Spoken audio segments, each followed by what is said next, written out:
తెలంగాణ ముఖ్యమంత్రి రేవంత్ రెడ్డికి కాంగ్రెస్ పార్టీ అధినాయకత్వం దగ్గర ప్రాధాన్యత తగ్గిందని, కాంగ్రెస్ పార్టీ అధినాయకత్వం రేవంత్ రెడ్డికి కాకుండా బట్టి విక్రమార్కకి అధిక ప్రాధాన్యతనిస్తుంది అనేటువంటి వార్తలు తరచుగా ఇప్పుడు సోషల్ మీడియాలో అలాగే మెయిన్ స్ట్రీమ్లో కూడా వస్తున్నటువంటి నేపథ్యంలో, అలాగే తెలంగాణలో కాంగ్రెస్ పార్టీ రోజు రోజుకి బలహీనపడుతుంది అనేటువంటి వార్తలు ఇప్పుడు సోషల్ మీడియాలో చక్కర్లు కొడుతున్న నేపథ్యంలో, నిజంగా తెలంగాణలో కాంగ్రెస్ పార్టీ బలహీనపడుతోందా?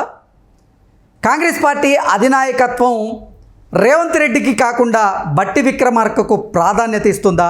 అసలు ఈ వార్తల్లో ఎంతవరకు వాస్తవం ఉంది అనే దాని మీద మనం ఈరోజు విశ్లేషణ చేసుకునేటువంటి ప్రయత్నం చేద్దాం. ప్రస్తుతం మనతో పాటు ఉన్నారు టీపీసీసీ అధికార ప్రతినిధి, అలాగే కాంగ్రెస్ పార్టీ సీనియర్ నాయకులు మానవతారాయ్ గారు. ఆయనతో మాట్లాడదాం. మానవతారాయ్ గారు నమస్తే అండి. నమస్తే. మానవతారాయ్ గారు, కాంగ్రెస్ పార్టీ అధినాయకత్వం రేవంత్ రెడ్డికి ప్రాధాన్యత ఇవ్వడం లేదని, బట్టి విక్రమార్క గారికి రేవంత్ రెడ్డితో పోలిస్తే ఎక్కువ ప్రాధాన్యత లభిస్తోంది అనేటువంటి వార్తలు వస్తూ ఉన్నాయి. అలాగే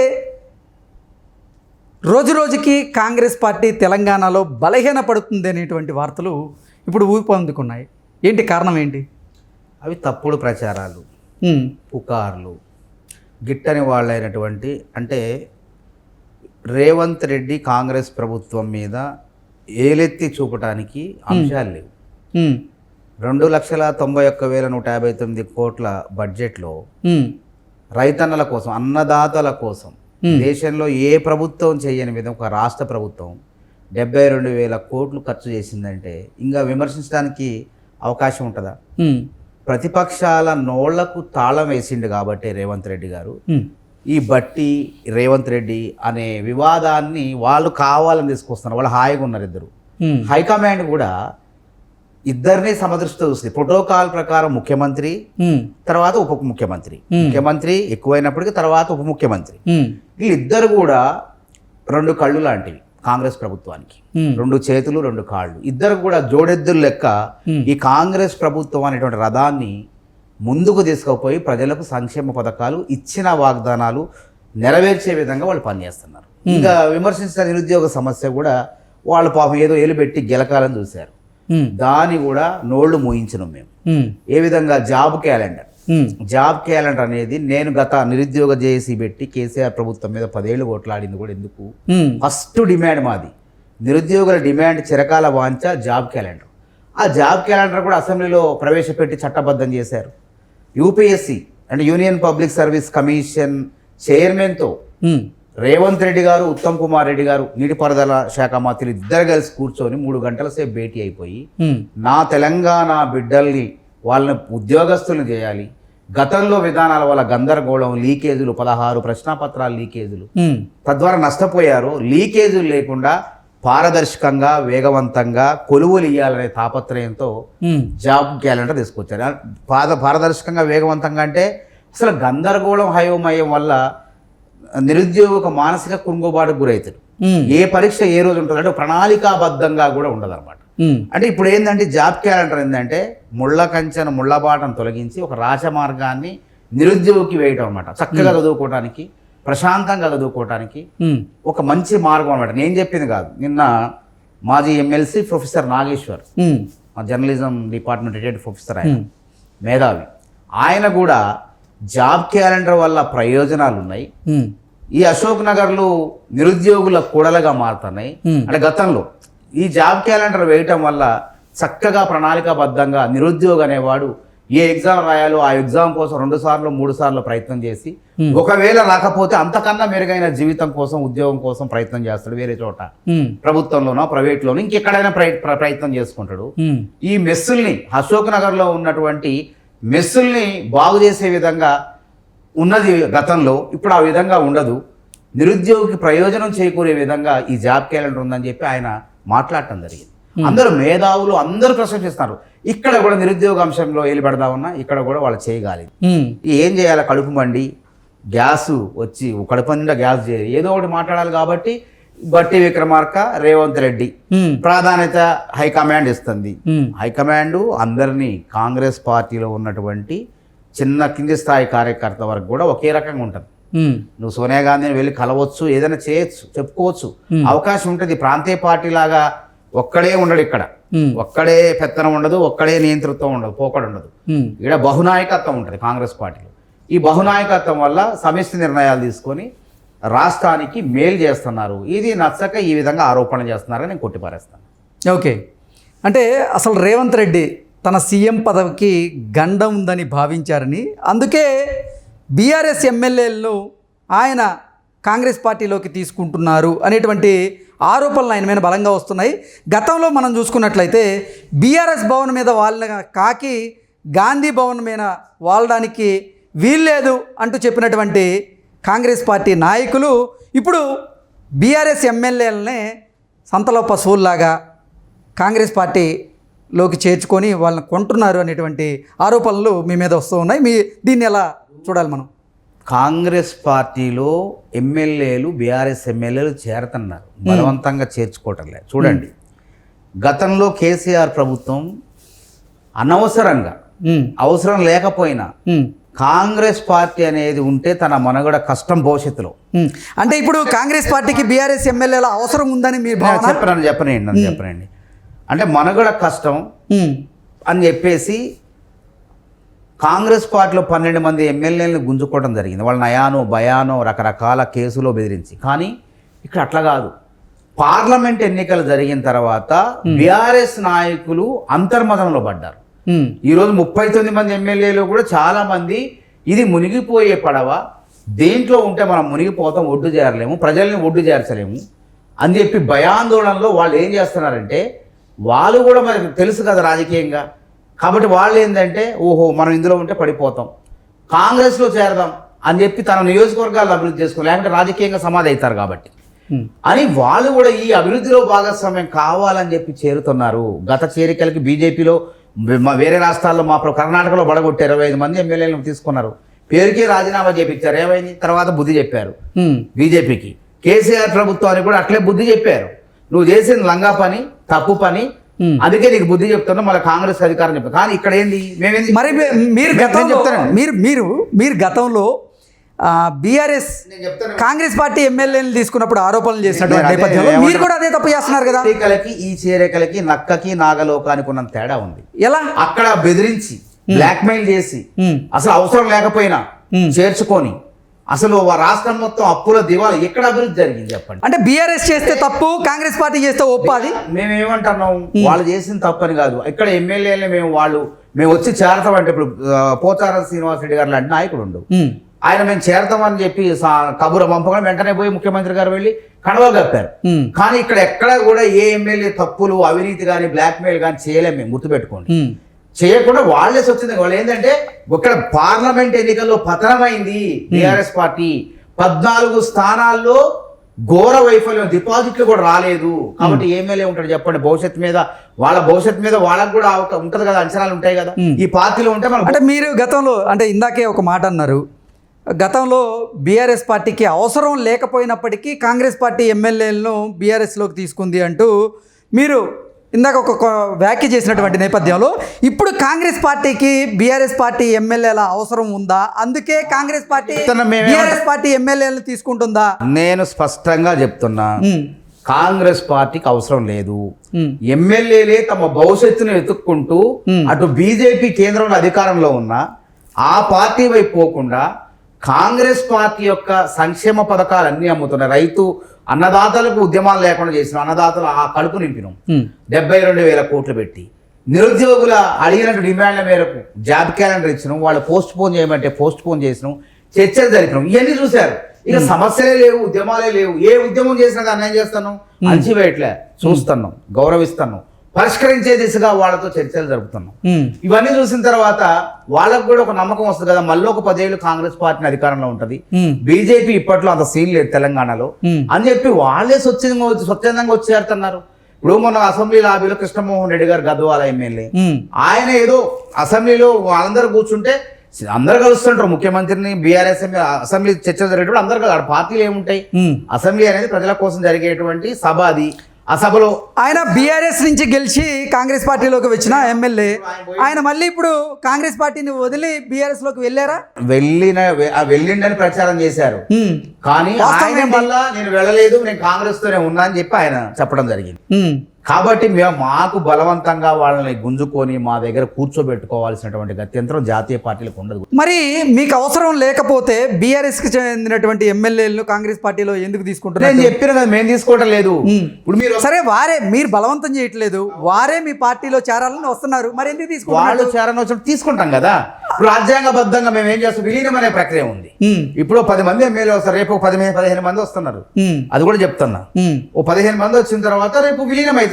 బీఆర్ఎస్ కి మొత్తం 39 మంది ఎమ్మెల్యేలు ఉన్నారు, వాళ్ళలో కొంతమంది ఇప్పటికే కాంగ్రెస్ పార్టీలో చేరినటువంటి నేపథ్యంలో మరి ఎంతమంది కాంగ్రెస్ పార్టీలో చేరే అవకాశం ఉంది? 15 మంది దాకా చేరే అవకాశం కూడా ఉంది. ఓకే, వాళ్ళందరూ కూడా దరఖాస్తులు పెట్టుకున్నారు, మేము చేరతాం అంటున్నారు. మంచి రోజు వాళ్ళు కూడా చూసుకుంటున్నారు, మంచి ముహూర్త రాంగ్లోనే వాళ్ళు కూడా చేరతారు, అది వాస్తవం. ఎందుకంటే అప్పుడు ఏమవుతుంది, ఫిరాయింపుల చట్టం ప్రకారం విలీనం కావచ్చు. 2/3 మంది ఎమ్మెల్యేలు వచ్చి పార్టీలో చేరితే అది చట్టం అవుతుంది, అక్రమం కాదు అది. అంటే గతంలో సేమ్ కేసీఆర్ గారు కూడా తెలంగాణలో అసలు కాంగ్రెస్ పార్టీయే లేకుండా చేయాలని ప్రయత్నం చేశారు, అందుకే ఆయన్ని తెలంగాణ ప్రజలు తిరస్కరించారు అంటూ మీ వాళ్ళే అంటే కాంగ్రెస్ పార్టీ నాయకులే ఆరోపణలు చేసినటువంటి నేపథ్యంలో ఇప్పుడు మళ్ళీ మీరు తెలంగాణలో బీఆర్ఎస్ పార్టీని లేకుండా చేయాలని ప్రయత్నం చేస్తే తర్వాత తెలంగాణ ప్రజలు మీకు ఎటువంటి బీఆర్ఎస్ పార్టీని కానీ దేశంలో అసలు ఏ పార్టీ లేకుండా చేయాలని కాంగ్రెస్ పార్టీ కనుక ఆ రోజు ఆలోచన చేసినట్లయితే ఈ రోజు దేశవ్యాప్తంగా బీజేపీ పుట్టి అధికారంలోకి వచ్చేదే కాదు. బీఆర్ఎస్ పార్టీ పుట్టి మొన్న 14 అధికారంలో వచ్చేదే కాదు, అణిచివేయాలనుకుంటే. కాంగ్రెస్ పార్టీ జాతీయ పార్టీ ఉదార స్వభావంతో ఉంటుంది. ఎవరైనా రాజకీయంగా ఎదగవచ్చు, ప్రజల మనసు చూరగొనవచ్చు, ఎన్ని ముఖ్యమంత్రులు కావచ్చు, అధికారం చేపట్టచ్చు అనేది ఉంటుంది. కానీ కాంగ్రెస్ పార్టీలోకి ఆ చేరికలకి ఈ చేరికలకి తేడా ఉందని నేను చెప్తున్నా. అవి బలవంతంగా బెదిరించి ఏకఛత్రాధిపత్యంతో నియంతృత్వంతో వాళ్ళని ఇష్టం లేకపోయినా వాళ్ళని తీసుకుపోయి వాళ్ళకి దొడ్లో కట్టేసుకున్నాం. కానీ ఇక్కడ అట్లా కాదు కదా, ఫ్రీడమ్, నీ ఇష్టం, వస్తే స్వాగతిస్తున్నాం, రాకపోయినా వాళ్ళని బలవంతం పెట్టట్లేదు. ఏ ఎమ్మెల్యేని బలవంతం పెట్టింది చెప్పండి, ఎవరన్నా బలవంతం పెట్టినాం మేమేమన్నా ఎక్కడన్నా వార్తలు వచ్చినాయా? అంటే గతంలో కూడా కాంగ్రెస్ని వీడి బీఆర్ఎస్లో చేరిన వాళ్ళు కూడా వాళ్ళే. కేసీఆర్ రకరకాలుగా వాళ్ళ భూముల సంబంధ అవినీతి ఆరోపణలు వాళ్ళ మీద పెట్టి, వాళ్ళు లేకపోయినా సరే మా కాంగ్రెస్ ఎమ్మెల్యేని భయపెట్టి గుంజుకొని వాళ్ళకి రకరకాలుగా ప్రయత్నాలు చేశారు. కానీ అట్లా లేదు ఇక్కడ. కాబట్టి మేము ఏమంటున్నామంటే ఆ చేరికలకి ఈ చేరికలు తేడా ఉంది. ఇప్పటికి కూడా మేము అంటున్నాం, మాకు 65 మొన్న జరిగిన ఉప ఎన్నిక ఏమైందండి, కంటోన్మెంట్ లో జరిగిన ఉప ఎన్నికలో అధికార బీఆర్ఎస్ పార్టీ ఎమ్మెల్యే ఓడిపోతే లాస్యనందిని చనిపోయినటువంటి సానుభూతి కూడా చూడలేదు ప్రజలు, అభివృద్ధిని చూసుకున్నారు. బీఆర్ఎస్ పార్టీకి ఓటేయటం వల్ల ప్రయోజనం లేదు, ఇది ఫెయిల్ అయిపోయింది, విఫలం అయిపోయింది. కాబట్టి అభివృద్ధి చేసే రేవంత్ రెడ్డి పార్టీకి ఓటేస్తే, కాంగ్రెస్ పార్టీకి ఓటేస్తే మన నియోజకవర్గం అభివృద్ధి చెందుతుందని చెప్పి బ్రహ్మాండమైన మెజార్టీతో గణేష్ని గెలిపించడం జరిగింది. శ్రీ గణేష్ అక్కడ గద్దర్ కూతురు ఆవిడకి ఎందుకు న్యాయం చేశారు చెప్పి వినండి. అక్కడ సిచ్యువేషన్ ఎందుకంటే ఇది ఎన్నికలు, అక్కడ సానుభూతి ఉన్నది. గద్దర్ కూతురుగా మనం గౌరవించుకున్నాం, గత అసెంబ్లీలో టికెట్ ఇచ్చినాం, గెలవలేకపోయారు. పరిస్థితి అట్లా వచ్చింది. ఆ పరిస్థితుల్లో అక్కడ ఉన్నటువంటి లాస్యనందితానే గెలిచింది అక్కడ లోకల్ స్థానికంగా. అప్పుడే రాజకీయాల్లో రాకపోవటం వల్ల ఆ గద్దర్ గారు కూతురు అనేటువంటి చాలా మంది కూడా తెలియకపోవటం, ఈ సమస్యలు ఉత్పన్నం కావటం వల్ల వారు ఓడిపోయారు. కానీ టికెట్ అయితే ఇచ్చినాం లేదా గతంలో. కానీ ఈసారి ఉప ఎన్నికల్లో ప్రతిష్టాత్మకంగా బీఆర్ఎస్ తీసుకుంది, ఒక పక్క బీజేపీ తీసుకుంది. శ్రీ గణేష్ అనేవాడు కాంగ్రెస్ పార్టీ నాయకుడు. ఒకప్పుడు కాంగ్రెస్ లో అవకాశాలు రాక బీఆర్ఎస్ పోయిండు, బీజేపీకి పోయిండు. బీజేపీ తరఫున 2 సార్లు పోటీ చేసిండు, 50,000 ఓట్లు దాదాపు వచ్చినాయి. అంటే ఒక వ్యక్తికి 50,000 మంది ఓట్లు వేశారండి నియోజకవర్గంలో. అంటే దగ్గర సుపరిచితులు లేక ఆ నియోజకవర్గంలో ఆ ప్రజలందరూ మనసుకు చొరగొన్నట్టు కదా. అక్కడ అరవ సంబంధించినటువంటి ఓట్లు చాలా ఉన్నాయి, అరవం తమిళ్ ఈ ప్రాంతం సంబంధించినటువంటి ఉన్నారు అక్కడ. వాళ్ళందరూ ఓట్లు కూడా ఈయనకే పడే అవకాశం ఉందని చెప్పి అనేక అంచనాలు చూసిన తర్వాత, ఇతనే సర్వేలు చేసిన తర్వాత ఇతనే సరైన అభ్యర్థి అని చెప్పి ఆయన టికెట్ ఇవ్వడం జరిగింది రేవంత్ రెడ్డి గారు.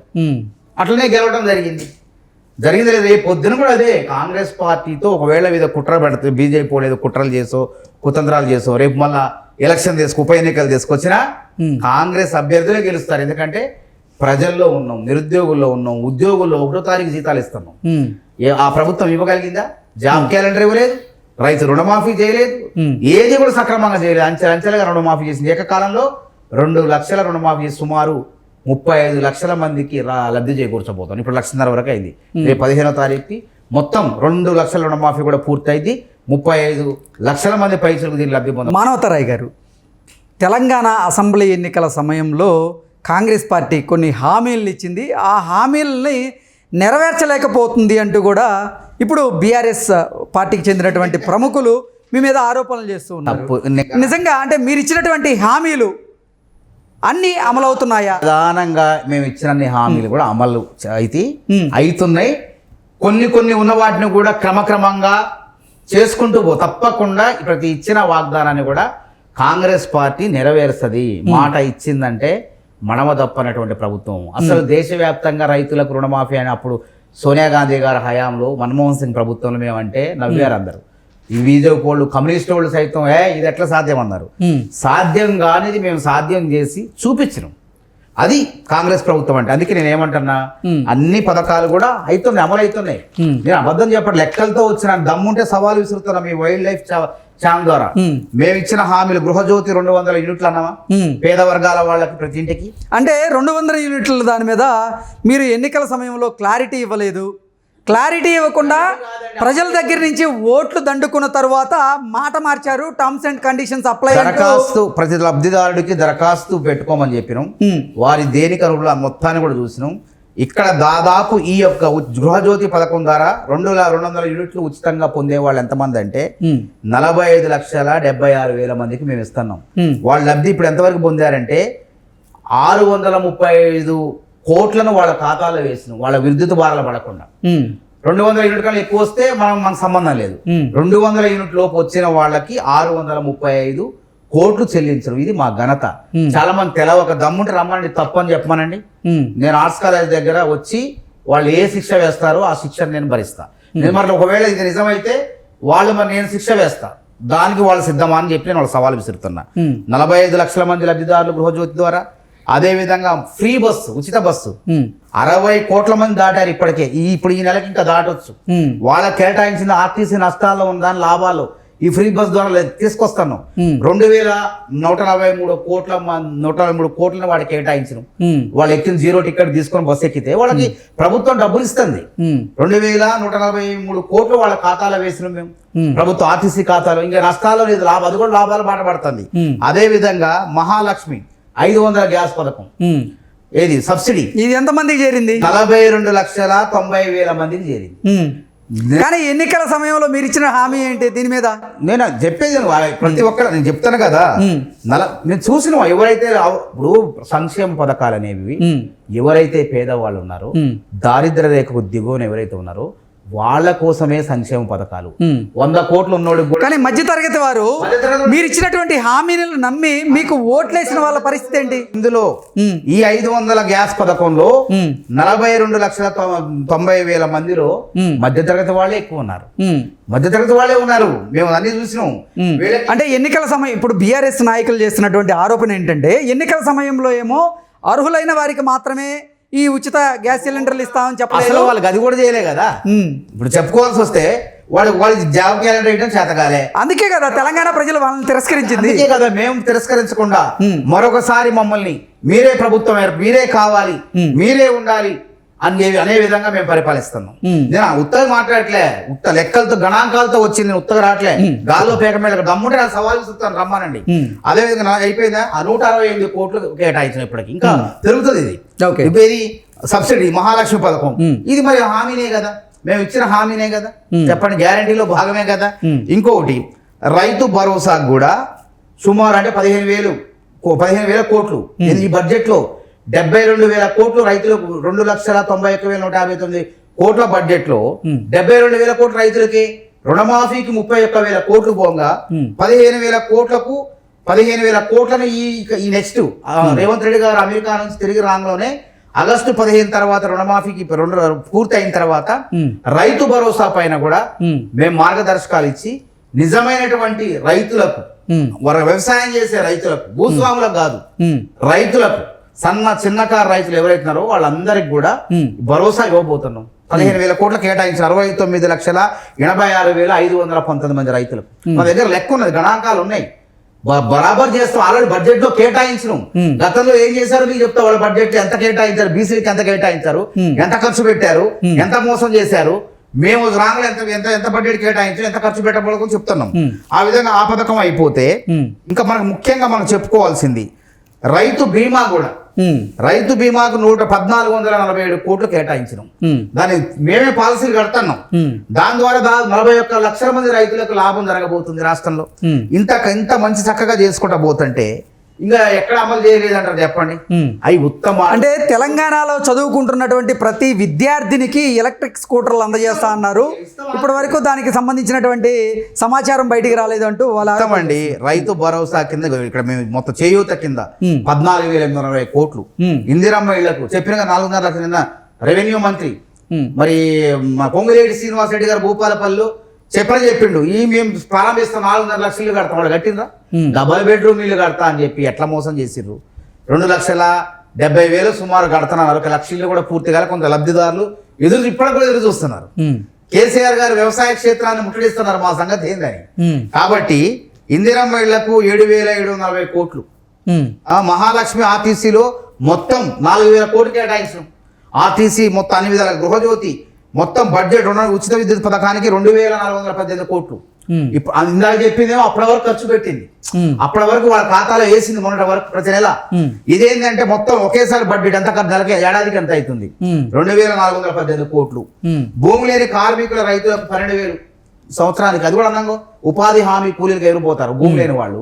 కూలి పరిగిపోయే రైతులకు కూడా 12,000 రూపాయలు కేటాయించే విధంగా వాళ్ళకు బడ్జెట్ లో 1,200 కోట్లు కేటాయించాం. ఇంకెక్కడ మేము హామీ తప్పుతున్నాం చెప్పండి. రాజీవ్ ఆరోగ్యశ్రీ 10 లక్షల రూపాయలు చేసిన 5 లక్షలు ఉందాన్ని దాదాపు 10,065 కోట్లు దాన్ని కేటాయించి జరిగింది. ఎల్పిజి సబ్సిడీకి 723 కోట్లు. మొత్తం ఇప్పటి వరకు 47,167 కోట్లను ఈ సంక్షేమ పథకాలు మేము ఇచ్చినటువంటి గ్యారంటీలకు మేము ఖర్చు పెడుతున్నాం. దమ్ముంటే సవాలు విసురుతున్నా. ఎవరు వస్తారా రండి. వాళ్ళ అధికార ప్రతినిధులు వస్తారా, బీజేపీ వాళ్ళు వస్తారా, మంత్రులు వస్తారా? నా స్థాయిలో రాండి, పెద్ద స్థాయిలో అడగను.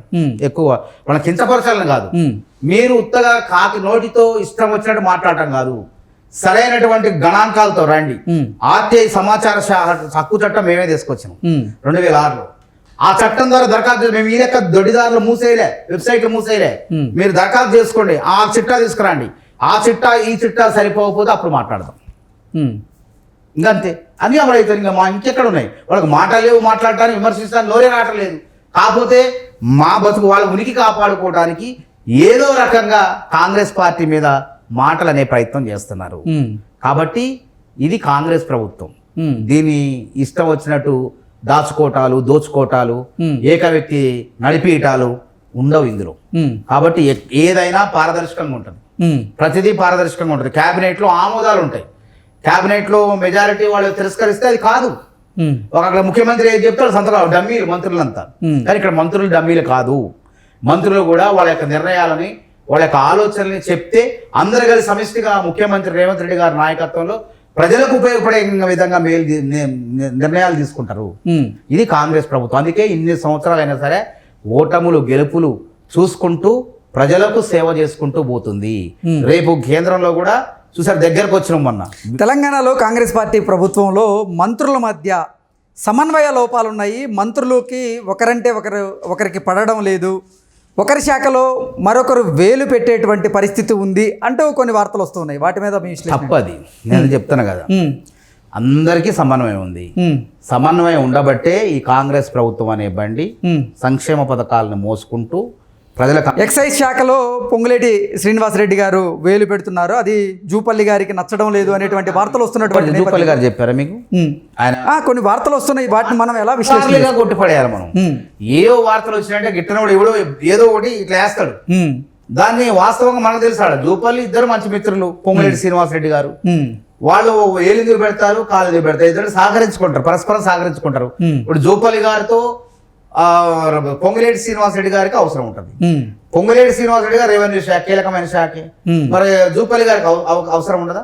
అంటే వాళ్ళ సొంత అవసరాలు కాదు, ప్రజలకు మేలు చేసే, వాళ్ళ దగ్గరకు వచ్చే ప్రజలకు మేలు చేసే విషయంలో ఇరువురు ప్రజలే కాబట్టి వాళ్ళు ఒకరినొకరు పరస్పరం. ఈ శాఖే కాదు, అన్ని శాఖలు కూడా. సీతక్క గారు పంచాయతీరాజ్ శాఖ, ఉత్తమ్ కుమార్ రెడ్డి గారు నీటిపారుదల శాఖ, బట్టి విక్రమార్ గారు విద్యుత్ ఆర్థిక శాఖ. పరస్పరం ఒకళ్ళు సహకరిస్తేనే ఇప్పుడు 8 నెలలుగా ఈ ప్రభుత్వం ప్రజలు ఏదైతే అనుకున్న విధంగా పరిపాలిస్తుంది. ఇందులో మచ్చ లేదు. వేలు పెట్టి చూపించడానికి అవకాశం లేదు. ఒకవేళ వాళ్ళు వేలు పెట్టి చూపిస్తే 4 వేలు వాళ్ళ వైపు చూపుతారు, బీఆర్ఎస్ వాళ్ళు బీజేపీ వైపు. మీరు ఏం చేశారు? 4 వేలు వాళ్ళ విమర్శిస్తారే, 4 వేలు ఎవరు ప్రజలు, వాళ్ళకి సంధి పట్టలేదు. కాబట్టి కాంగ్రెస్ ప్రభుత్వానికి వచ్చిన ఇబ్బంది లేదు. ఈ యొక్క ఆరోపణలను మనం పట్టించుకోవాల్సిన పని లేదు. ఎవడో ఏదో పుకార్లను మనం నమ్మితే ముందుకు పోగలుగుతాం చెప్పండి? పోలేం. కాబట్టి మేము వాటిని పట్టించుకోం. ఓకే. సో కాంగ్రెస్ ప్రభుత్వానికి అలాగే రేవంత్ రెడ్డి పదవికి వచ్చేటువంటి గండం ఏం లేదు, అసలు నష్టమే. నేను చెప్తాను కదా, ఈ 5 ఏళ్ళు కాదు, మరో 10 ఏళ్ళు రేవంత్ రెడ్డి గారు ఒక రాజశేఖర రెడ్డి గారు లెక్క సమర్థవంతమైనటువంటి కాంగ్రెస్ ముఖ్యమంత్రిగా కొనసాగుతారు. వీళ్ళందరి సహకారం కూడా ఉంటుంది. ఓకే. తెలంగాణలో అసలు బీఆర్ఎస్ పార్టీని సమూలంగా ప్రక్షాళన చేయాలి, సమూలంగా నాశనం చేయాలి అనేటువంటి యోచనలో రేవంత్ రెడ్డి గారు ఉన్నట్లుగా, బీఆర్ఎస్ పార్టీని త్వరలో రేవంత్ రెడ్డి గారు ఖాళీ చేయబోతున్నట్లుగా కూడా కొన్ని వార్తలు వస్తూ ఉన్నాయి. ఈ రాష్ట్రాన్ని ఏ విధంగా బాగు చేయాలనే ఆలోచన తప్ప బీఆర్ఎస్ పార్టీని నాశనం చేయాలని నాకు అవసరం లేదు రేవంత్ రెడ్డి గారు. అసలు మనం ఏం చేయాలి? పార్లమెంట్ ఎన్నికల్లోనే కదా, కీలకం పార్లమెంట్ ఎన్నికలు కదా. పార్లమెంట్ ఎన్నికల్లో 14 స్థానాల్లో డిపాజిట్ గల్లంత అయింది. అంటే ఆ పార్టీ స్థాయి ఎక్కడ దిగజారి పాతాళ లోకానికి పడిపోయింది. కాబట్టి రేవంత్ రెడ్డి గారు ఏం చేయక్కర్లే. రేవంత్ రెడ్డి గారు చేసేది ఏంటంటే ఇచ్చిన మాట నిలబెట్టుకుంటూ ప్రజల కోరికలని కూడా తీర్చుకుంటూ పోతే ఇంకా వేరే పార్టీలు ఎందుకు వస్తాయి అంటున్నా. వేరే పార్టీలని పాతాళ లోకం నుంచి రావడానికి 10 ఏళ్ళు టైం పట్టింది. ఇంకా 10 ఏళ్ళ తర్వాత ఆలోచిద్దాం, ఇప్పుడు కాదు. 10 ఏళ్ల వరకు ఇదే విధంగా. అంటే మీరు చెప్తున్న దాని ప్రకారంగా ఇక బీఆర్ఎస్లో కల్వకుంట్ల కుటుంబం తప్ప ఇంకెవరు మిగలరు అంటారు. నేను అదే జరిగేది అదే ఉంటుంది. ఎవరు ఉంటారు చెప్పండి? ఇప్పుడు నేను చెప్తాను, ఎవరు కూడా కాపాడుకునే ప్రయత్నం చేస్తాడు, తమ భవిష్యత్తు ఎత్తుక్కుంటారు. ఈ పార్టీలో భవిష్యత్తు లేదు, 10 ఏళ్ల పాటు లేదన్నప్పుడు ఆ పార్టీలో ఉండి నేనేం చేస్తా? ఈ ప్రభుత్వంలో ఉండి ప్రభుత్వం ద్వారా మనం అభివృద్ధి చేసుకుందాం నియోజకవర్గాల్ని అని చూస్తారే తప్ప నేను అందులోనే ఉంటా, అందులో చచ్చిపోతానే మరి వాళ్ళ ఇష్టం. వాస్తవం ఏంటంటే వాళ్ళు తప్పదు, ఆ నలుగురికి తప్పదు అది. ఎందుకంటే వాళ్ళ పార్టీ కాబట్టి వాళ్ళ నలుగురు ఉంటారు, అందులో చివరి వరకు ఉంటారు. కాబట్టి నేను మేమేం కూడా శాస్త్రం అంటే 10 ఏళ్ల వరకు కాంగ్రెస్ పార్టీకి, రేవంత్ రెడ్డి గారి నాయకత్వానికి, ఇతర మంత్రివర్గ నాయకత్వానికి తెలంగాణలో డోకా లేదు అని స్పష్టంగా చెప్తాను. ఇది నిజం. తెలంగాణ శాసనసభ సమావేశాల్లో కాంగ్రెస్ పార్టీ బీఆర్ఎస్ మీద విరుచుకుపడింది, ఎదురుదాడి చేసింది. ఈ నేపథ్యంలోనే బీఆర్ఎస్ నాయకులు కాంగ్రెస్ పార్టీ మీద కొన్ని ఆరోపణలు చేస్తూ ఇవి బడ్జెట్ సమావేశాలు కాదు, బుల్డోజ్ సమావేశాలు అంటున్నారు. దీన్ని ఎలా చూడాలి? ఇప్పుడు వాళ్ళు మాట్లాడే హక్కు అసెంబ్లీలో మేము కల్పిస్తున్నాం, వాళ్ళకి సమయం ఇస్తున్నాం. కేటీఆర్ గారు 2.5 గంటల పైన మాట్లాడారు మన జరిగిన 8 రోజుల అసెంబ్లీ సమావేశాలు. అత్యధికంగా అక్బరుద్దీన్ ఓవైసీ గారు 5 గంటలు రేవంత్ రెడ్డి గారి కన్నా తర్వాత వ్యక్తి అనమాట మాట్లాడింది. హరీష్ రావు గారు మాట్లాడారు, వాళ్ళ ఎమ్మెల్యేలు ఆయన 2.5 గంటల సేపు మాట్లాడారు. ఈ విధంగా అవకాశం ఇచ్చినాం. మరి వాళ్ళు గతంలో ఏం చేశారు? 5 ఎమ్మెల్యేలు ఉన్నారని చెప్పి వీళ్ళు అడుక్కుపోయారు, వీళ్ళు పైకి రారని చెప్పేసి ఏ విధంగా గొంతు పిసికారు కాంగ్రెస్ పార్టీది? ప్రజా సమస్యలు బయటికి రాకుండా ఏ విధంగా గొంతు పిసికారు? ఆ విధంగా చేస్తానమా? అవకాశం ఇస్తున్నాం, మాట్లాడే అవకాశం ఇచ్చినాం. కాబట్టి తెలుసుకోండి, నేను చెప్పిన మాట తప్పు కాదు. వాళ్ళు శాసనసభ సెక్రటరీ వాళ్ళు విడుదల చేశారు ఎవరెంతసేపు మాట్లాడారని. కాబట్టి మాట్లాడడానికి మేము మా అవకాశం ఇస్తున్నాం, వాళ్ళ లెక్క గొంతు నొక్కట్లే. సరైన దిశలో ఆ అసెంబ్లీని పద్ధతి ప్రకారం నడిపిస్తున్నాం, అంతేగాని ప్రజాస్వామ్య పద్ధతులు నడిపిస్తున్నాం. వాళ్ళ యొక్క నియంతృత్వంగా వాళ్ళు వారికే మాట్లాడుకొని వాళ్ళు చెప్పిందే శాసనం, వాళ్ళు చెప్పిందే మన బడ్జెట్ సమావేశాలని అట్లా మేము చేయలేదు. చర్చకు అవకాశం ఇస్తున్నాం, ప్రతిపక్షాలకు కూడా అవకాశం ఇస్తున్నాం. అదేవిధంగా ఆయన బీజేపీ నాయకుడు ఆయన బీజేపీ పక్ష నాయకుడు కూడా ఎల్లేటి మహేశ్వర్ రెడ్డి గారు కూడా అవకాశం ఇచ్చారు. అందరూ మాట్లాడారు, మామూలు కొత్త ఎమ్మెల్యేలు కూడా మాట్లాడారు అందులో. చెప్పండి, ఇది తప్పు. ఇది కాంగ్రెస్ పార్టీ అట్లా ఇవ్వదు, గొంతు నొక్కదు. ఒకవేళ ఆ ప్రతిపక్షంలో వాళ్ళు చెప్పే దాంట్లో అధికార పక్షం దృష్టికి రాకపోతే, వాళ్ళు చెప్పే అంశంలో వాస్తవాలు ఉంటే తప్పకుండా స్వీకరించి అమలు చేసేటువంటి నైజం కాంగ్రెస్ పార్టీది. కానీ వాళ్ళు అట్లా గతంలో అట్లా జరిగిందా? అసలు ఎవరిని పిలిచారు ప్రతిపక్షాలని? ఏదన్నా సమస్య వచ్చినప్పుడు మరి అందరినీ ప్రతిపక్షాలను కూర్చోబెట్టారు ఎన్నడన్నా 10 ఏళ్ల కాలంలో? రేవంత్ రెడ్డి గారు నిరుద్యోగ సమస్య వస్తే పిలవటం, నిరుద్యోగులతో చర్చలు జరపటం, ప్రతిపక్ష పార్టీని పిలవటం, వాళ్ళని కూర్చోబెట్టడం, మంచి సాంప్రదాయం, ప్రజాస్వామ్య సాంప్రదాయాలకు ఆయన ఆదర్శంగా నిలుస్తున్నారు. నెహ్రూ గారిలా కూడా అంతే, అందరినీ సంప్రదించేవాళ్ళు. కానీ ఇప్పుడు ఎన్నడూ అట్లా అఖిలపక్ష సమావేశాలు అనేవి లేవు గతంలో. ఇప్పుడు అఖిలపక్ష సమావేశాలు ఉంటాయి. ఏదైనా సమస్య వచ్చినప్పుడు ఆ సమస్య పరిష్కారంలో ప్రతిపక్ష పార్టీ నాయకులు చిన్నోళ్ళైనా పెద్దోళ్ళైనా వాళ్ళకి ఒక ఎమ్మెల్యే ఉన్నా 10 మంది ఎమ్మెల్యేలు ఉన్నా మేధావుల్ని ప్రతిపక్ష పార్టీ నాయకుల్ని కూడా ఆహ్వానిస్తాం. అఖిలపక్షం నిర్వహిస్తూ ప్రజాస్వామ్యబద్ధంగా ఈ కాంగ్రెస్ ప్రభుత్వం ముందుకు పోతుంది. చూసి తట్టుకోలేక జీర్ణించుకోలేక కొంతమంది ఈ విధంగా ఈ వ్యాఖ్యానాలు చేస్తున్నారు. ఓకే, తెలంగాణలో కాంగ్రెస్ పార్టీ ప్రభుత్వం తీసుకున్నటువంటి నిర్ణయం ఏదైతే ఉందో, అంటే మహిళలకు ఉచిత బస్సు ప్రయాణం, ఈ స్కీమ్ మహిళలకి ఎంతోమందికి ఉపయోగపడుతున్నప్పటికీ ఆటో డ్రైవర్ల ఉనికి ప్రశ్నార్థకంగా మారే అవకాశం ఉంది. కాబట్టి ఆటో డ్రైవర్లు మమ్మల్ని కూడా ఆదుకోండి అంటూ తెలంగాణ ప్రభుత్వాన్ని వేడుకుంటున్నటువంటి నేపథ్యంలో వారి విషయంలో ఏదైనా నిర్ణయం తీసుకునే అవకాశం ఉందా? ఆటో డ్రైవర్లు అసెంబ్లీ కూడా చర్చ జరిగింది, అది వాళ్ళని కూడా ఆదుకుంటాం. ఒక ఆర్టీసీ బస్సులో మహిళలకు ఉచిత ప్రయాణం కల్పిస్తేనే ఆటో డ్రైవర్కి నష్టం కాదు. మరి మెట్రో వచ్చింది, ఎన్నో ఊబర్లు వచ్చినాయి, ఓలాలు వచ్చినాయి, ఆ తర్వాత బైకులు వచ్చినాయి. మరి అంటే వీటన్నింటి నేపథ్యంలోనే ఆటో డ్రైవర్లని తెలంగాణ ప్రభుత్వం ఆదుకునేటువంటి దిశగా ఏదైనా అడుగులు వేయబోతుంది. తప్పకుండా వాళ్ళకి చెప్పిన మాట ప్రకారం కూడా వాళ్ళకి ఇచ్చే విధంగా నెలకి ఎంతో సహాయం ఉంది. ఆ సహాయం చేసే పరిస్థితులు కూడా ఉన్నాయి. తప్పకుండా అందరినీ చూసుకుంటే అందరి పొట్టలు చూసే పార్టీ కాంగ్రెస్ పార్టీ. ఓకే, కాబట్టి అందరూ కూడా పేదవాడు అనేవాడు హాయిగా పేదల యొక్క స్వర్ణయుగం కాంగ్రెస్ పాలన కాబోతుంది. పేదలు ప్రతి ఒక్కరు కూడా గర్వంగా గుండె మీద చేసుకొని ఇది స్వర్ణయుగం కాంగ్రెస్ పార్టీ పాలన, పేదల స్వర్ణయుగం అని చెప్పుకుంటారు భవిష్యత్తులో. చూడండి మీరు, నిజమవుతుంది ఇది. ఓకే, కాంగ్రెస్ పార్టీకి జాతీయ స్థాయిలో రోజు రోజుకి బలం పెరుగుతున్నటువంటి నేపథ్యంలో 2029లో భారతీయ జనతా పార్టీ పెద్దలను ఢీకొట్టి రాహుల్ గాంధీ గారు ప్రధాని అవ్వగలరా అంటే ఏం చెప్తారు? తప్పకుండా రాహుల్ గాంధీ ఇప్పటికీ వనవాసంలో ఉన్నాడు. 14 ఏళ్ళు కాదు, 15 ఏళ్ళు, 16 ఏళ్ళు ఈ రాముడికి. ఆ రాముడికి 14 ఏళ్ల వనవాసం అయితే ఈ రాహుల్ గాంధీ అనే రాముడికి ఓ 18 ఏళ్ళు 19 ఏళ్ళు వనవాసం అనుకోండి. వనవాసం తర్వాత ఏం జరుగుతుంది? పట్టాభిషేకమే. పట్టాభిషేకం తప్పకుండా ప్రధానమంత్రిగా రాహుల్ గాంధీ పట్టాభిషేక్తుడు అవుతాడు. ఇది వాళ్ళ భాషలో నేను చెప్పిన, బీజేపీ వాళ్ళ భాషలో చెప్పిన నేను. కాబట్టి అయోధ్యలో రామ మందిరం కట్టినా ప్రజలు లెక్క చేయలే, అక్కడ వాళ్ళ ఎంపీనే ఓడిచ్చారు. దేశవ్యాప్త 240 అన్నారు. విరక్తి పుట్టింది వీళ్ళ పరిపాలన చూసి. వీళ్ళు చేసినటువంటి సంఘటనలు, ప్రజా వ్యతిరేక విధానాలు ఇవన్నీ చూసి కూడా ప్రజల్లో ఒక ఆలోచన వచ్చింది, అరే యువకుడు అవకాశం ఇద్దాం అని చెప్పి 52 స్థానాలు ఉన్న కాంగ్రెస్ పార్టీని దాదాపు 100 స్థానాలు తీసుకొచ్చారు.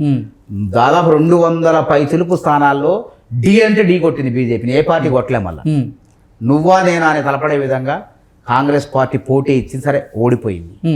కాబట్టి వాళ్ళకి తెలుసు భయం, ఇప్పటికీ భయమే. కాంగ్రెస్ పార్టీ ముక్తు భారత్ అన్న రకరకాల పేర్లు పిలిచినా వాళ్ళు రేపు వాళ్ళ చేతుల్లోంచి, బీజేపీ చేతుల్లోంచి తప్పకుండా 29లో ఈ దేశం విముక్తి కాబోతుంది. రాహుల్ గాంధీ యొక్క శకం ప్రారంభం కాబోతుంది. ఓకే, మానవతారాయ్ గారికి తెలంగాణ అసెంబ్లీ ఎన్నికల సమయంలో సత్తుపల్లి టికెట్ అయితే దక్కలేదు కాంగ్రెస్ పార్టీ నుంచి. ఈ నేపథ్యంలోనే మానవతారాయ్ గారికి రానున్న రోజుల్లో ఎమ్మెల్సీ అవకాశం కానీ లేదంటే నామినేటెడ్ పదవి దక్కేటువంటి అవకాశం ఏదన్నా ఉందా అండి? నేను ఒకటే, స్వతహాగా కాంగ్రెస్ పార్టీలో 23 సంవత్సరాలుగా పనిచేసిన. సరే, నాకు అన్యాయం జరిగిందని రాష్ట్రం మొత్తం తెలుసు. 4 సార్లు నాకు అవకాశాలు దగ్గరకు వచ్చి కావాలని చేశారు కొంతమంది. 14లో రావాలి, 14లో అడ్డుపడ్డారు కొంతమంది. ఎవరు అడ్డుపడ్డారు? సహజం అది. ఒకడు వస్తుందంటే ఇంకోటికి భయం ఉంటుంది, అడ్డుకునే ప్రయత్నాలు చేస్తారు, అది సహజం. కానీ దాన్ని మనం అధిగమించి ముందుకు పోవాలి. అదేవిధంగా 18లో కొట్లాయను, 14లో గాంధీ భవన్ ఎవడు మెట్లు చూడలే. నేను ఎక్కి ఇదే డిబేట్లలో, ఇంటర్వ్యూలో, టీవీలో కాంగ్రెస్ వస్తుంది ఎప్పటికైనా చూడండి, తెలంగాణ సోనియా గాంధీ తెలంగాణ ఇచ్చిన రుణాన్ని తెలంగాణ ప్రజలు తీర్చుకుంటారని చెప్పి ఎన్నో డిబేట్లో మాట్లాడారు. 18లో నాకు అవకాశం వచ్చింది. సత్తుపల్లి టికెట్ పొత్తుల్లో సిట్టింగ్ ఎమ్మెల్యే సండ్రా వెంకట వేరేకపోయింది. అప్పుడు మేము ఢిల్లీలో ఇంతకన్నా ఎక్కువ ధర్నాలు చేసినాం. ఢిల్లీలో పెద్ద ఎత్తున పోరాటాలు చేసి మాకు ఇవ్వాలా, విద్యార్థి నాయకులకు ఇవ్వాలా అని చేస్తే గన్పూర్ కేటాయించారు. నాకు గన్పూర్ కేటాయించినట్టే కేటాయించి రాజారాం యాదవ్కి ఆర్మూర్ కేటాయించారు. మా ఇద్దరికి కన్ఫర్మ్ అయిపోయింది, ఇక ప్రకటించడమే ఉంది. చివరి నిమిషంలో అది కూడా చేజారింది కొన్ని కారణాల వల్ల. చేజారిన మేము బాధపడలేదు. అప్పుడు బతిలాడారు, ముంజగించారు, నీకు ఇస్తాం ఏం కావాలంటే నేను జిల్లా అధ్యక్ష పదవి చేస్తాను, నాకు ఇవన్నీ పార్టీకి సేవ చేస్తాను ప్రయత్నం చేశారు. అప్పుడున్నటువంటి ఇన్ఛార్జ్ రామచంద్ర కుంత్యా, సలీం అహ్మద్, బోసురాజులు వీళ్ళు. ఉత్తమ్ కుమార్ రెడ్డి గారు కూడా గడ్డం పట్టుకొని కర్ణాటక భవన్లో బతినాడు అన్నారు, నీలాంటి వాడు ఉండాలి, నిరుద్యోగుల నాయకుడు నువ్వు, మాకు అవసరం, నీకు ఇప్పుడు కాకపోతే గవర్నమెంట్ వచ్చిన తర్వాత నీకు ఎమ్మెల్సీ చేస్తాం, ఎంపీ చేస్తాం అన్నారు. సరే, అది తర్వాత ముచ్చట. ఇప్పుడైతే నాకు జిల్లా అధ్యక్ష పదవి నేను సేవ చేసుకుంటా పార్టీ కన్నా, నేను అరుగుండే ఎన్ఎస్ఏ నుంచి పనిచేస్తాను, అన్ని చేసిన ఆఫీస్ బేరర్. నేను చేయని పదవి అంటూ ఇప్పుడు ఉపాధ్యక్షుడు ఒకటి పార్టీలో, ఇక అధ్యక్షుడు ఒకటి చేయలేదు.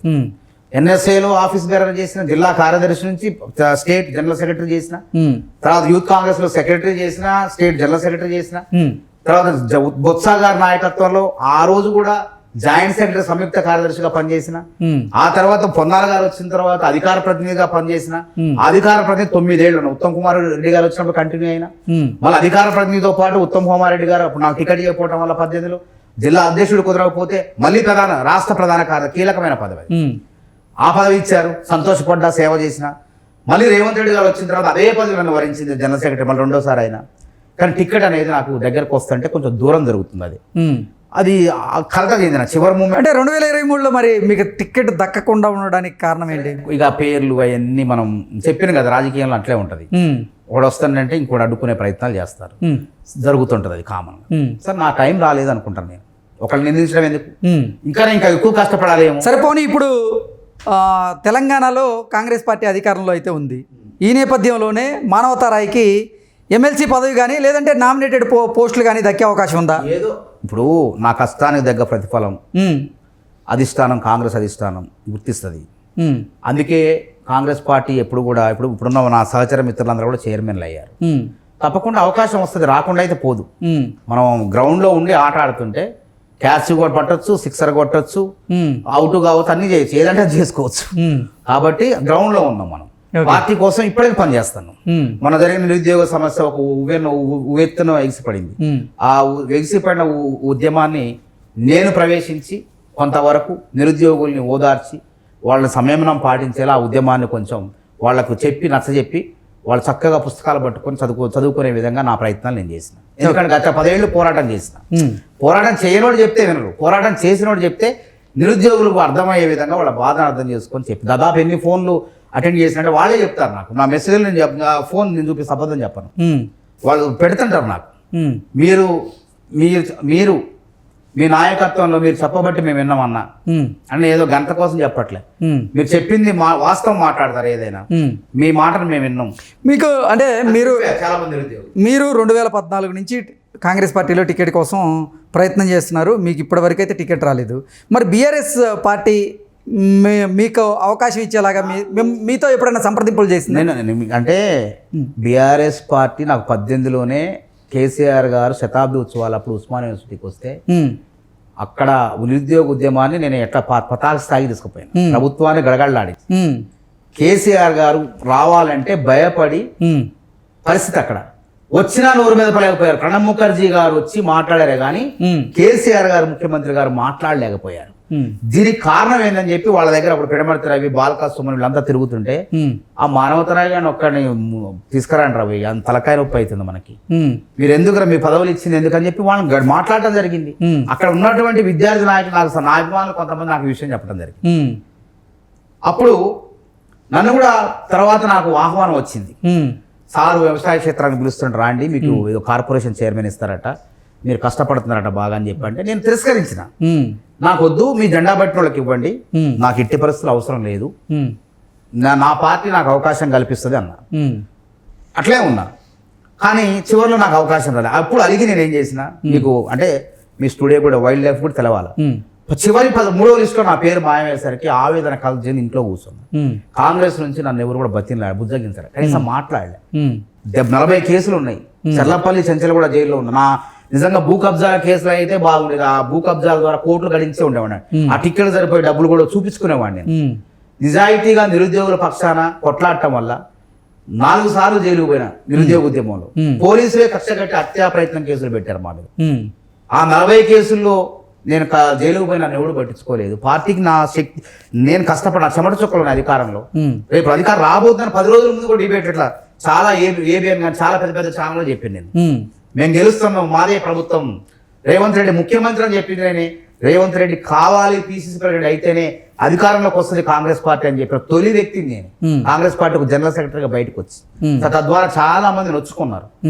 ఇది ఆ విధంగా మాట్లాడడం మిగతా నాయకత్వం మొత్తం నొచ్చుకున్నారు. వాళ్ళు నొచ్చుకోవటం నాకు నొప్పి తగిలింది, నాకు టికెట్ రావడం జరిగింది. ఆ పరిస్థితుల్లో అప్పుడు వీళ్ళెవరు పట్టించుకోకపోతే అలిగి నేను కేసీఆర్ గారు వాళ్ళు ఆహ్వానిస్తే 10 రోజులు కేసీఆర్ గారు రాష్ట్ర మర్యాదలు ఇస్తే నన్ను పిలిచి భోజనం పెట్టి నీకు చైర్మన్ ఇస్తాం, నీ భార్య ఉద్యోగం పోయింది మా వల్ల, నీకు న్యాయం చేస్తాం, 2 ఇస్తామన్నారు. సరే అని చెప్పి నాకు ఇదే జీవితం అనుకున్నా. ఆ పార్టీ అంత కష్టపడ్డా నాకు అవసరం, తిట్టిన వాళ్ళే నన్ను తీసుకొచ్చి కూర్చోబెట్టి నాకు అవకాశాలు కల్పిస్తామన్నారు. కాంగ్రెస్ లో ఎట్లా అవకాశం లేదు, అక్కడ వేరే వాళ్ళు కూర్చున్నారు, ఓడినా లేదు గెలిచినా లేదు. నాకు ఎక్కడ మన గాల్లో ఉన్నా, ఇంత కష్టపడి నిరుద్యోగుల కోసం కొట్లా నాకు అవకాశం రాలేదని మదన పడుతున్న తరుణంలో కాంగ్రెస్ పార్టీ మళ్ళా గర్వాప్సి పెట్టింది. గర్వాసి పెట్టిన అలాంటి వాళ్ళని, కష్టపడ్డ వాళ్ళని మళ్ళీ కాంగ్రెస్ లో తీసుకొచ్చే ప్రయత్నం చేసింది. మళ్ళీ కాంగ్రెస్ లోకి వచ్చిన 10 రోజుల అనుభవం అక్కడ బీఆర్ఎస్ పార్టీ. ఆడ నేను అనుభవించింది లేదు, ఆడ పదవులు అనుభవించింది లేదు. అంటే ఆల్రెడీ బీఆర్ఎస్ ప్రభుత్వం మీకు ఒక పదవి ఆఫర్ చేసింది కదా, మరి పదవి 18లో అది 2018లో నన్ను ఆహ్వానిస్తే నేను తిరస్కరించిన, నాకేమొద్దన్నా, అంత నిజాయితీగా నిక్కచ్చిగా ఉన్నా. ఒకటే కేటీఆర్ గారు ఒకటే ఏమండంటే, మానవత నువ్వు 10 రోజుల ముందు వచ్చినావు, నీకు టికెట్ వస్తుంది, నువ్వు గెలుస్తున్నావు అని చెప్పి మన దళిత బంధు రాష్ట్రంలో ఎక్కడా కూడా 750 కోట్ల మంజూరు, అంటే దళితులందరికీ, ఆ నియోజకవర్గంలో ఉన్నటువంటి దళితులందరికీ దళిత బంధు 10 లక్షలు ఇచ్చే విధంగా నువ్వు రేవంత్ రెడ్డి అనుచరుడివి, నువ్వు గెలవద్దు, కాంగ్రెస్ పార్టీ విధేయుడివి, నువ్వు గెలవద్దు అని చెప్పి మేము ఆడ 750 కోట్లు మంజూరు చేసినాం, జీవో తెచ్చినాం. నీకు టికెట్ రాలేదు, మేమే ఆశ్చర్యపోయినాం అసలు అది ఎట్లా జరిగింది అనేది. నేను అన్నా నా వల్ల, సరే అన్న జరిగింది, నా వల్ల తప్పు జరిగింది, నేనే కొట్లాడతాం వల్ల మీ తరఫున అన్న. ఘోరంత తప్పు జరిగింది, ఘోరంత కాదు, నువ్వే నిరుద్యోగ సమస్యను హైదరాబాద్లో పోగు చేసిపోతే అది మంట తగులుకున్నది, ఈ ప్రభుత్వం ఓడిపోవడానికి 1,80,000 ఓట్లు తేడా వచ్చింది అంటే సరే నేను మళ్ళీ కొట్లాడుతా అన్న. ఈ పరిస్థితుల్లో చాలా మంది నిరుద్యోగులు, అదశ్రీగర్ లాంటి తెలంగాణ గేయ రచయిత ఆయన, వాళ్ళంతా నన్ను చూసినప్పుడల్లా పోయి లేపో నీ పార్టీ అది, రేవంత్కు నేను చెప్పిన నువ్వు నీ పార్టీ కాదు, నీ కష్టం అక్కడ ఉంది. ఆ నిరుద్యోగులు మేధావులు ఒక్కటే కదా నాకు మెసేజ్లు పెట్టడం, ఓ అన్నా ఏం కాదు, చిన్న తప్పు అది, నువ్వు చేసి తప్పు కాదు, అక్కడేం అనుభవించలేదు, నువ్వు నీ కష్టం ఉంది ఇందులో పో అని అందరూ చెప్తే అప్పుడు పార్టీ కూడా ఆహ్వానించింది. ఆ పరిస్థితులు మళ్ళీ వచ్చి కండవా కప్పుకొని మళ్ళీ అధికార ప్రతినిధిగా మళ్ళీ మీ ముందుకు వచ్చి మాట్లాడతాను. ఓకే అండి, థ్యాంక్ యూ సో మచ్. నమస్తే.